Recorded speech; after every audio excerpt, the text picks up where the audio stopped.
You mentioned yesterday the example of Baltic Sentry, and you said we need something similar here. I didn't have a follow-up then, so I have a follow-up now.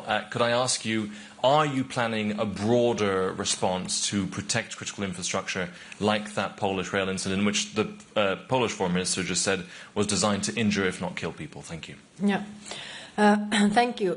First of all, on your first question, we already have a huge impact by this shadow fleet sanctions on Russian oil revenues, and they are using the oil revenues to fund the war. I mean, today we had the head of intelligence really showing in numbers what kind of effect it has. I mean, I just bring you one number. When we started with the shadow fleet, the first week, the effect, the revenue from oil dropped via the Baltic Sea and the Black Sea 30%, and what we see, they are at the all-time lowest, but clearly we need to do more. It's not enough, but it clearly works. So I want to reiterate that.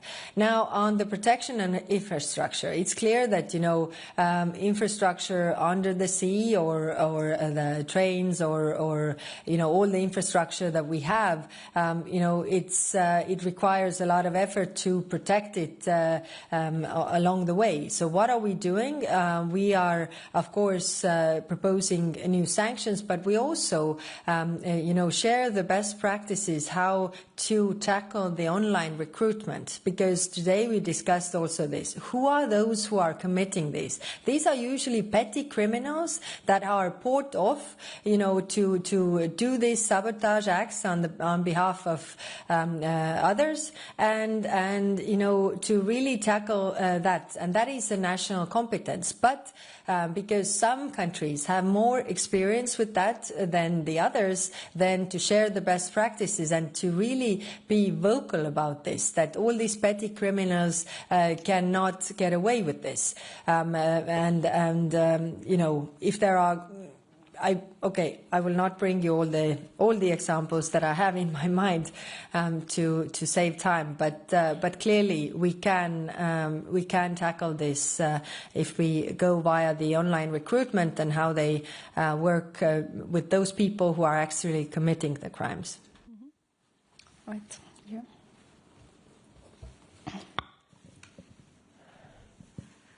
Tatiana Vysotska, European Pravda, Ukraine. I want to come back to Ukraine. I know that today you were discussing the financing of Ukraine for the next 2 years, for 26-27. What is the preferable for you option of financing of Ukraine? We know that there are 3 options according to the options paper presented by commissions. And what is the situation with the frozen assets? Will it be possible to use them, and what is the position of Belgium? Is it changing or is it the same thing? And if I may, the second one, 20th package of sanctions, when it will be ready, and maybe hope that it will be discussed by the leaders of the countries in December. Thank you. Mm-hmm. Thank you. We didn't discuss in depth the financing issue for Ukraine, although it was raised several times. And it is true that there is option paper on the table. Those countries that spoke for the financing also expressed their support for the reparations loan, and also reiterated the urgency to move with that. So that is clearly the message that we got from that. 20th package of sanctions, we are working with that, but we also discussed whether we could be more, effective in doing steps on the way, not always concentrating on the big packages, but for example, on the shadow fleet. I mean, Russia is very creative together with our partners, and we need to be creative as well, which means that to be more agile and actually, put small things all the time on the table to tackle, which means that not the big package every time, but every time some vessels that have an effect on the Russian crude oil exports. Julia.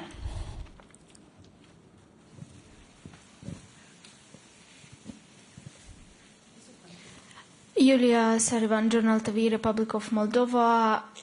Moldova continues to be in danger as the Russian drone flew over its airspace and endangering our citizens. The same drone surveilled Romanian airspace.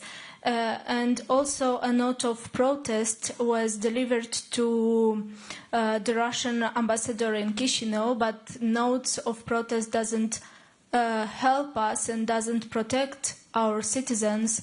So what European Union can do in this regard?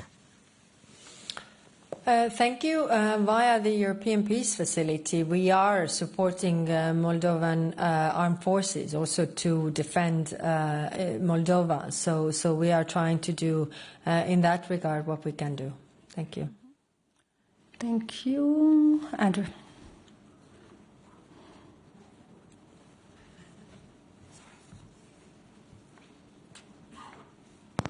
Thank you. Andrew Gray from Reuters. A question on Sudan. High Representative, you mentioned the thousands of deaths and immense suffering and said that today's decision to sanction one individual sent a strong signal the international community will come after those who are responsible.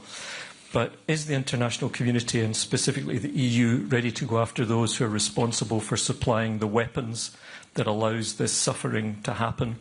In particular, as you know, there are credible reports that the UAE is supplying the RSF group, which is responsible for the latest atrocities.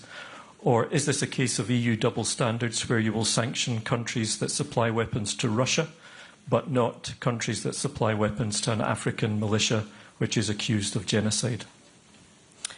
Thank you. Very good question. So, yes, all the member states who spoke today also refer to the enablers of the warring parties. I mean, these warring parties could not really engage in these atrocities if they wouldn't have the weapons that somebody's, their enablers are giving them. So, clearly, I mean, to stop this, we need to discuss what more can we do in this regard, and the reach out to the countries is what we agreed. The outreach, diplomatic outreach to those countries, and raise those issues to really stop this, and then we can see what more can we do. Thank you, Andrea. Thank you very much. It appears that, I want to come back to Ukraine, it appears that President Zelensky is under pressure to actually accept this plan we have been talking about. What exactly, if anything, have you discussed in order to help him resist this pressure in particular? Thank you. Thank you. First, we discussed that the pressure should be on the aggressor. I mean, we haven't seen one single concession from Russian side, and they are the ones who have started this war. They are the ones who have invaded another country. They are the ones who are doing the killings of the civilians in Ukraine. So, they can also stop this war immediately.